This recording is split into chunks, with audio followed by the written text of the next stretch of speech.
평소에 예수 믿는 학생들을 늘 무시하고 못마땅해 하던 한 대학 교수가 믿음이 좋다고 하는 한 학생을 지목해서 물었습니다. 자네는 정말 하나님께서 세상 모든 것을 다 창조하였다고 믿는가? 학생은 아주 확신에 찬 목소리로 그렇습니다. 그때 교수가 말했습니다. 만약 하나님께서 세상 모든 것을 다 창조하였다고 한다면은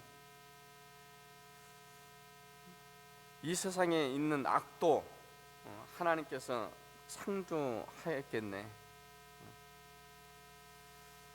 만약 하나님께서 세상에 있는 악을 창조하였다고 한다면은 우리가 누구인지를 규정 짓는다는 그 원리의 근거에서 분명 하나님은 악한 분이시다. 이 교수는 스스로에게 만족해야 하면서 학생들이 믿는 신앙이 미신이라고 하는 것을 스스로 증명해냈다고 어깨를 으쓱했습니다. 그때 한 학생이 교수님, 질문을 하나 해도 되겠습니까? 해보라고. 그랬더니 그 학생이 일어나서 묻습니다. 교수님, 추위가 존재합니까? 교수는 아주 엉뚱하다는 그런 표정으로 무슨 질문이 그래요? 추위야 당연히 있지. 자네는 추운 적이 없는가? 다른 학생들도 이 학생의 이 질문에 정말 어이없다는 그런 생각으로 낄낄거렸습니다. 그럼에도 그 학생은 조금도 개념하지 아니하고 교수님, 사실 추위는 존재하지 않습니다. 물리학 법칙에 의하면 우리가 추위라고 말하는 것은 열의 부재 현상입니다. 누구나 무엇이든 에너지를 전달할 때 영구 가능한 절대 온도 섭씨 마이너스 2730도는 열의 완전한 부재 현상입니다. 그 온도에서는 아무것도 반응할 수 없다든지 쓸모가 없기 때문에 추위라고 하는 것은 전혀 존재하지 않는 겁니다. 추위라고 하는 단어는 열이 없을 때 우리 사람이 어떻게 느끼는가를 묘사하기 위해서 인간이 만들어낸 그런 단어일 따름입니다. 그러면서 또 하나 묻습니다. 교수님, 어두움이 존재합니까? 웃음기가 사라진 이 교수는 물론 존재하지. 학생은 말합니다. 교수님, 또 틀렸습니다. 어두움 역시 존재하지 않습니다. 어둠이라고 하는 것은 빛의 부재입니다. 우리는 빛을 연구할 수는 있지만 어두움은 연구할 수 없습니다. 뉴턴이 프리즘을 이용해서 불빛을 여러 색으로 나누고 또 그 빛깔의 이 파장을 연구할 수는 있었습니다. 그러나 어두움을 측정할 수는 없었습니다.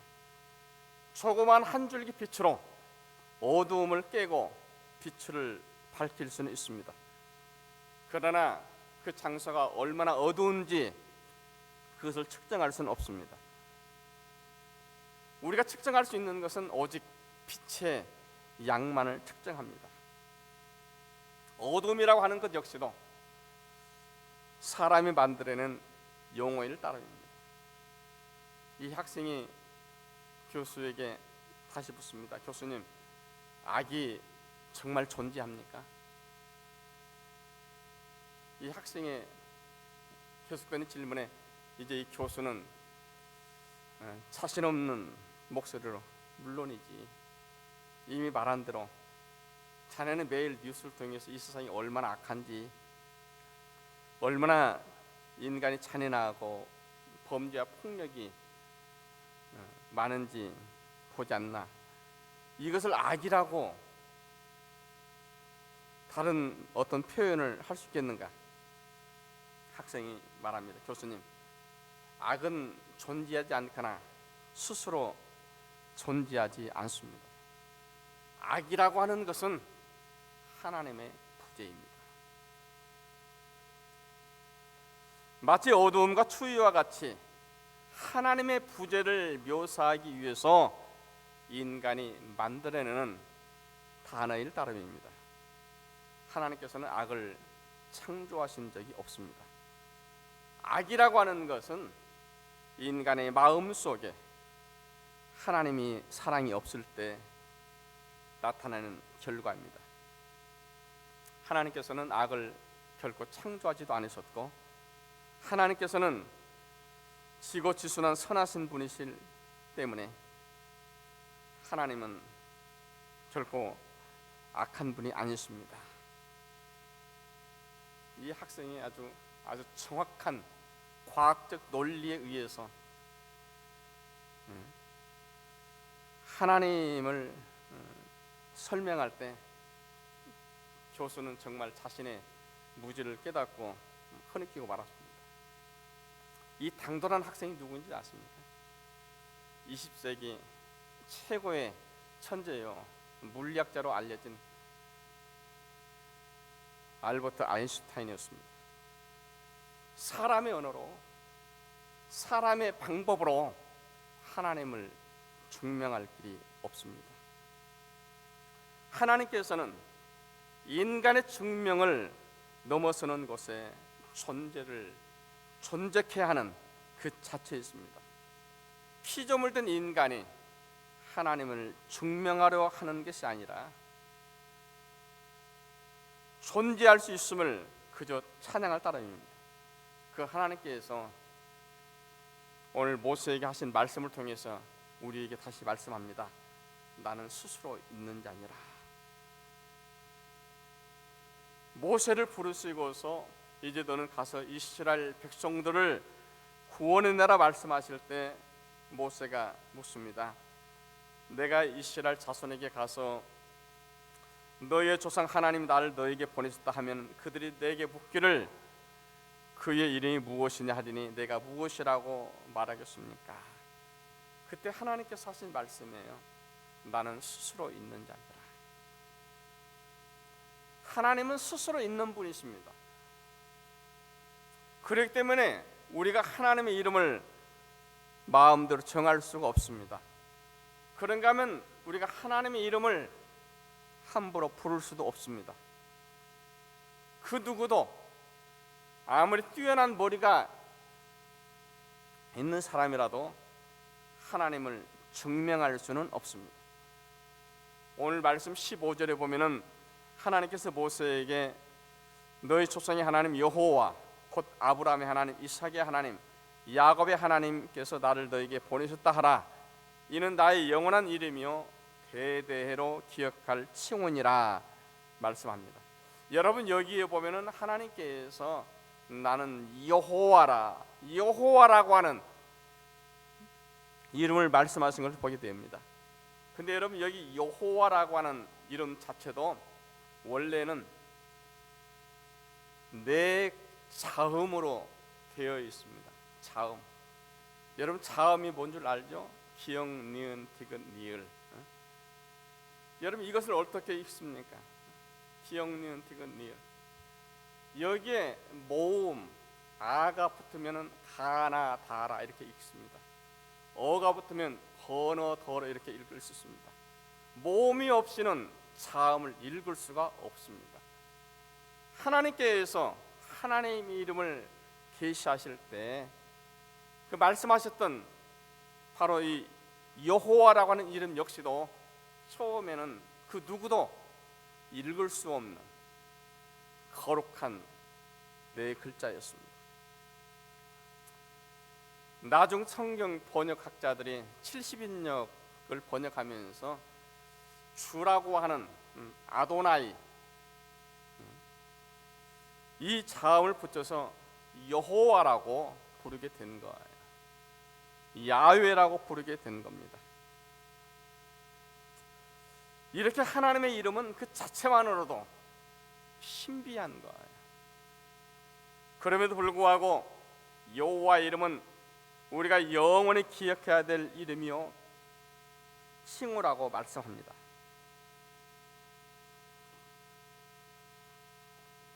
간혹 세상 사람들이 하나님에 대해서 하나님이 뭐 있느니 없느니 하나님이 있다고 한다면은 한번 증명을 해보라고.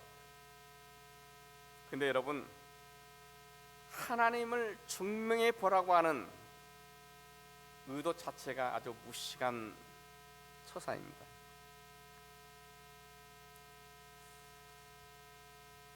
우리 인간의 언어와 방법으로는 어떻게도 하나님을 증명할 수 없습니다. 그래서 하나님께서 말씀하신 거예요. 나는 스스로 있는 자라. 사람으로서는 하나님을 알 수 없기 때문에 하나님께서 스스로 나타내 보이신 것입니다. 우리 스스로는 어떤 방법으로도 하나님을 증명할 길이 없지만은 그래도 스스로 계신 하나님께서 저와 여러분을 부르시고 또 하나님의 자녀로 살아갈 수 있게 했다고 하는 그 자체로서만 우리는 충분합니다. 여러분, 여기에 대해서 더 이상 이러쿵 저러쿵 말할 필요가 없어요. 다른 사람들이 뭐 하나님에 대해서 하나님은 이런 분이다 저런 분이다, 하나님이 있느냐 없느냐, 여러분 어떻게 말한다 할지라도 우리는 하나님의 존재 자체에 대해서 의심할 이유가 없습니다. 왜냐하면 우리가 믿는 하나님은 스스로 계신 분이기 때문에, 스스로 계신 하나님께서 이 땅을 창조하셨고 이 세상 모든 것들을 지으셨고 저와 여러분을 하나님 자녀되게 하셨습니다. 그저 우리 가운데 함께 하시면서 우리 인생의 모든 것을 주관하시는 하나님을 찬양할 따름입니다.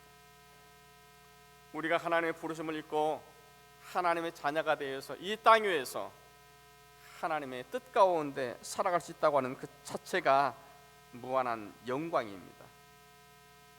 그저 부르신 뜻을 따라서 믿음의 확신을 가지고 이 땅에서 하나님의 뜻을 따라 살 수 있다고 한다면은 우리는 이것보다도 귀한 일은 없을 겁니다.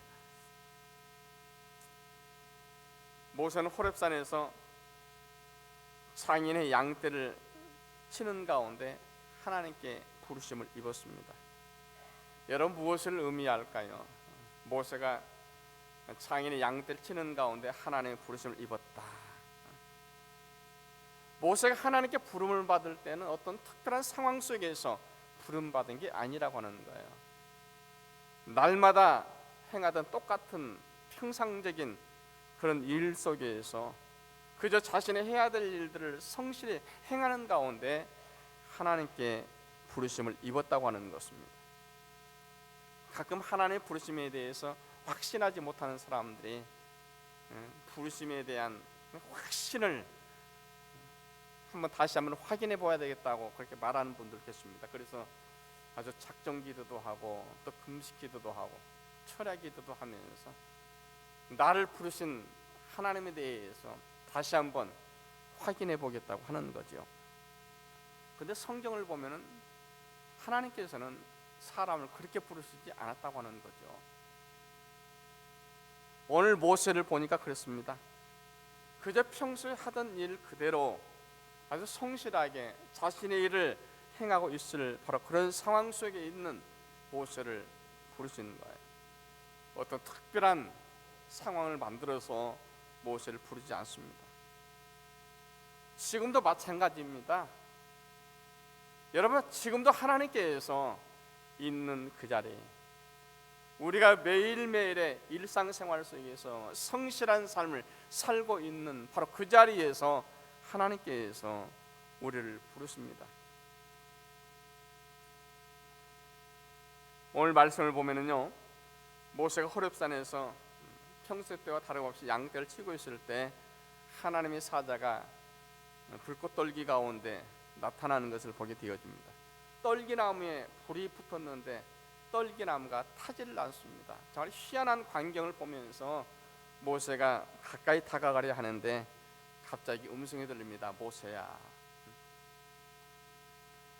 이리로 가까이 하지 말라. 지금 너의 선 곳은 거룩한 땅이니 내 발에서 신을 벗어라. 모세가 서 있는 그 자리가 바로 거룩한 땅이라고 하나님 말씀하세요. 사실 모세는 지금까지 한 번도 자신이 서 있는 그곳이 거룩한 땅이라고 생각해 본 적이 없습니다. 모세는 그동안 수도 없이 그 땅을 밟고 오고 가고 했을 것입니다. 그럼에도 불구하고 한 번도 그 땅이 거룩한 땅이라고 생각하지를 않았습니다. 그런데 하나님께서 지금 말씀하시는 거예요. 지금 너의 선 곳이 거룩한 땅이다. 지금 너의 선 곳이 거룩한 땅이니 내 발에서 신을 벗어라. 무슨 말씀이에요? 지금 모세가 서 있는 그 자리에 하나님께서 있는 곳이라고 하는 거예요. 하나님께서 계신 곳이기 때문에 모세가 있는 그곳이 거룩한 땅이라고 말씀합니다. 거룩한 땅은 어떤 특별히 지정된 어떤 땅이 아니라 하나님께서 함께 하시는 곳입니다. 하나님께서 현존하신 그 땅, 그곳이 거룩한 땅이에요. 주님께서 말씀하십니다. 볼지에다 내가 문 밖에 서서 문을 두드리노니 누구든지 내 음성을 듣고 문을 열면 나는 그에게로 들어가 그로 더불어 먹고 그는 나와 더불어 먹으리라. 그리고 주님께서 말씀하십니다. 내가 세상 끝날까지 너희와 항상 함께 하리라. 주님께서 우리에게 찾아오셨습니다. 그리고 주님께서 세상 끝날까지 항상 우리와 함께 하신다고 말씀하십니다. 그렇다면 지금 내가 서 있는 곳, 내가 있는 그곳이 바로 거룩한 곳입니다. 주님께서 함께 하시는 바로 그 자리, 그 땅이 거룩한 땅이라고 하는 겁니다. 여러분이 서 있는 그 땅이, 여러분이 어디를 가 있든지 간에 여러분이 계시는 그곳이 바로 거룩한 땅이에요. 여러분 분명히 아세요? 여러분 홀로가 아닙니다. 주님께서 말씀하셨잖아요. 내가 세상 끝날까지 너희와 항상 함께 하리라. 주를 영접하고 믿음 안에 살아가고 있는 사람이라고 한다면 그 사람이 어디 있든지 무엇을 하든지 어떠한 상황 속에 있든지 그 가운데 주님께서 늘 함께 하신다고 말씀하세요. 그렇다고 한다면 내가 있는 곳, 내가 서 있는 그 자리는 참으로 거룩한 곳입니다. 여러분, 우리가 말도 함부로 하는 게 아니에요. 왜냐하면 거룩한 곳이기 때문에. 그저 내 생각도 내 마음 내키는 대로 함부로 하는 게 아닙니다. 내가 행하는 일들도 그저 내 원하는 대로, 내 좋은 대로, 내 편한 대로 아무렇게나 행하는 것 아닙니다. 왜냐하면 내가 있는 그곳이 바로 거룩한 곳이기 때문에 그렇습니다. 믿음 생활을 하면서 간혹 믿음의 길을 벗어나는 경우가 있습니다. 때로는 하나님의 뜻을 거역하는 경우도 있습니다. 여러분, 내가 때로는 믿음의 길을 벗어나도, 때로는 하나님의 뜻을 거역하여도, 그럼에도 불구하고 내 안에 계신 하나님께서는 항상 함께 하십니다. 내가 어느 자리에 있든지 간에 한번 찾아오신 주님께서는 항상 함께 하세요. 그 주님께서 말씀하세요. 지금 너의 선 곳이 거룩한 땅이다. 지금 너의 선 곳이 거룩한 땅이니 내 발에 신을 벗으라. 내가 있는 곳이라고 한다면은, 내가 가 있는 곳이라고 한다면은, 내가 행하는 일들 속에 있다고 한다면은 그 땅이 모두가 다 거룩한 땅이라고 말씀하세요. 여러분 이것 기억해야 됩니다. 여러분 이것을 꼭 간직해야 됩니다.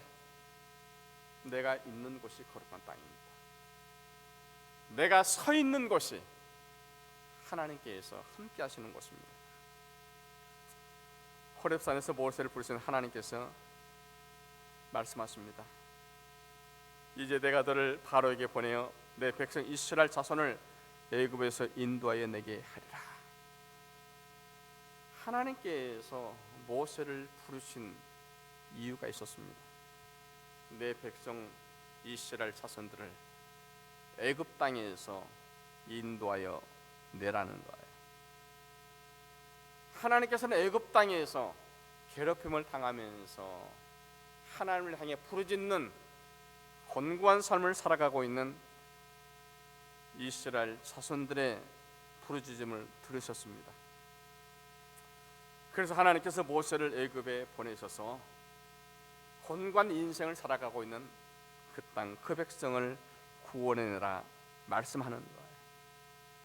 모세가 하나님께 부르심을 받은 이유는 바로 하나님의 백성들, 하나님의 자녀들을 구원해내라는 특별한 소명 때문이었다고 하는 것입니다.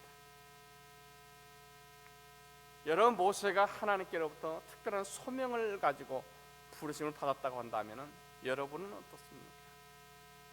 나는 하나님께서 왜 불렀다고 생각하십니까? 아무 이유 없이 그저 불렀다고 여러분 생각하시나요? 그렇지 않습니다. 하나님께서 하나님의 사람 모세를 부르셨을 때 분명한 목적이 있었던 것처럼 하나님께서 저와 여러분 한 사람 한 사람을 부르셨을 때는 또한 하나님의 분명한 이유와 목적이 있습니다. 애굽은 세상 나라를 상징하는 표현입니다. 다시 말하면은 애굽에 있는 하나님의 자녀들을 구원하기 위해서 모세를 부르셨다고 한다면은 이제 하나님께서 세상 열방 가운데 있는 하나님의 자녀들을 구원해내기 위해서 저와 여러분을 부르셨다고 하는 사실입니다. 하나님께서는 저와 여러분을 통해서 세상 열방 가운데 흩어져 있는 하나님의 자녀들을 구원해내실 원하십니다.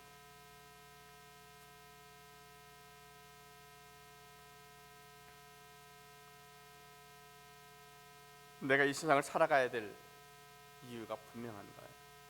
내가 이 세상을 살아가는 목적이 분명한 것입니다. 하나님께서는 저와 여러분을 통해서 세상 열방 모든 나라에 흩어져 있는 하나님의 자녀들을 구원해내기를 원하세요.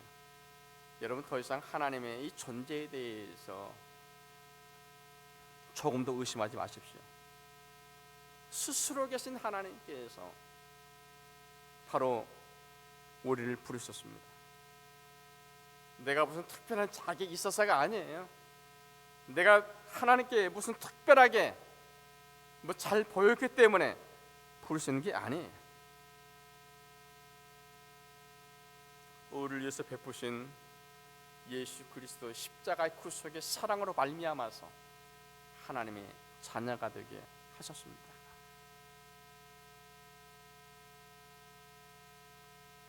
그리고 하나님께서는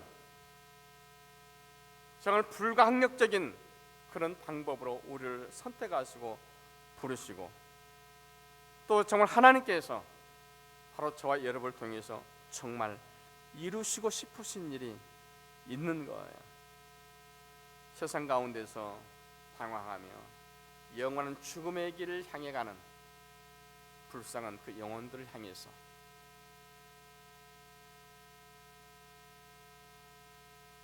하나님 부르신 그 목적에 합당하게 살아가라고 하는 겁니다.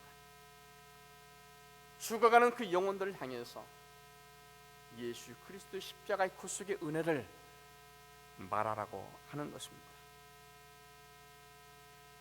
어쩌면은 모세가 하나님께 부르심 받으셨을 때 나는 합당하지 못한 자라고, 나는 말을 잘 못하는 사람이라고, 나는 그 일을 담당하기에 마땅치 않는 사람이라고 주저할 수도 있습니다.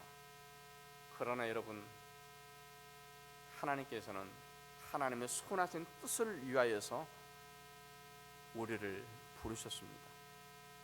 그리고 여러분, 내 스스로는 뭐 아무런 능력도 자격도 없다고 생각하지만은 그저 하나님께서는 저와 여러분 한 사람 한 사람을 하나님의 선하신 구원의 통로가 되게 하십니다. 그저 우리는 부르신 하나님 은혜에 감사하면서 정말 하나님의 말씀을 따라서 하나님께서 우리에게 말씀하신 그 믿음의 뜻을 따라서 순종하며 살아갈 때 하나님께서 모든 열매를 거두십니다. 그래서 부르심 받은 성도의 확신을 가지고 이제 정말 내가 무엇 때문에 세상을 살아가야 된다고 하는 것을 다시 한번 기억하면서 날마다 하나님께 바르게 응답하는 거룩한 성도의 삶을 살아가는 저희 모두가 다 될 수 있기를 소망합니다.